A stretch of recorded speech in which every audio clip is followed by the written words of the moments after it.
The dust hung thick in the Arizona Territory in 1881, clinging to skin and breath alike.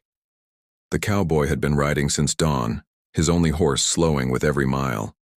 Water was scarce, and the land offered no mercy. That was when he saw her collapse near a dry arroyo, blood dark against the pale earth. She was Apache, wounded badly in the leg, the gash crude and infected. Her rifle lay a few feet away, out of reach. When she saw him, her hand twitched toward it, then fell. Strength was gone. Pride remained. She did not beg. She only said, "If you leave me, the sun will finish what the knife began." He dismounted slowly, hands open, showing no threat. He checked the wound and knew at once she could not walk far, not under that sun. He had food enough for one, water enough for a day, and only one horse between him and the long miles to the nearest settlement. He hesitated, then made his choice. He lifted her carefully onto the saddle, ignoring her sharp intake of breath, and tightened the cinch. She stared at him in disbelief as he placed the reins in her hand. "Ride north," he said. "Follow the stars tonight. You'll reach water by morning." She looked at him like he had spoken madness. "And you?" "I'll walk," he said simply. She protested then, anger flashing through the pain. He shook his head. "A man can walk longer than a wound can," he said. "Go." She rode away slowly, turning once to look back, her expression unreadable. Then the dust swallowed her, and he was alone with the heat and the long road. By nightfall his boots were soaked with blood. Thorns tore at his legs and thirst clawed at his throat. He slept under a mesquite, dreaming of hooves and running water.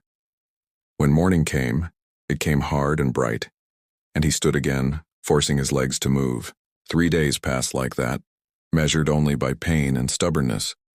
On the 4th day he saw riders on the ridge. Apache. He stopped walking and stood still, knowing running would only make things worse. They surrounded him quietly. An elder dismounted and studied him with careful eyes. "Why did you give your horse to the woman?" he asked through a translator. The cowboy answered honestly, "Because she needed it more than I did." They bound his hands, not roughly but firmly, and led him to their camp. There by the fire TF sat the woman he had saved. Her leg was bandaged cleanly now, her posture strong despite the injury. When she saw him, she stood. She spoke quickly to the elder, her voice steady, carrying authority. The elder listened, then turned back to the cowboy. "She says you gave without asking, that you chose her life over your own comfort." The cowboy said nothing. There was nothing to add. He was given water, food, and a place by the fire. Days passed.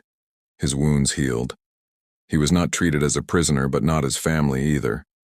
He waited, unsure of what his fate would be.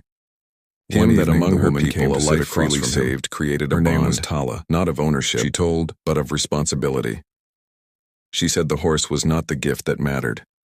The choice was. "What do you want in return?" she asked him. He shook his head. "I didn't give to earn," he said. "I just couldn't leave you." She studied him for a long time, then nodded. The next morning the tribe prepared to move. The elder brought the cowboy a horse, strong and young, better than the one he had given away. He refused at first, but the elder raised a hand. "This is not payment," he said. "It is acknowledgement." Before he left, Tala handed him a small bundle wrapped in cloth. Inside was a map, not drawn on paper, but etched into leather, showing water sources, safe crossings, and trails known only to her people. It was knowledge that could mean survival or death in the desert. "This is what I offer," she said. Not gold, not words, knowledge. He understood then what she meant.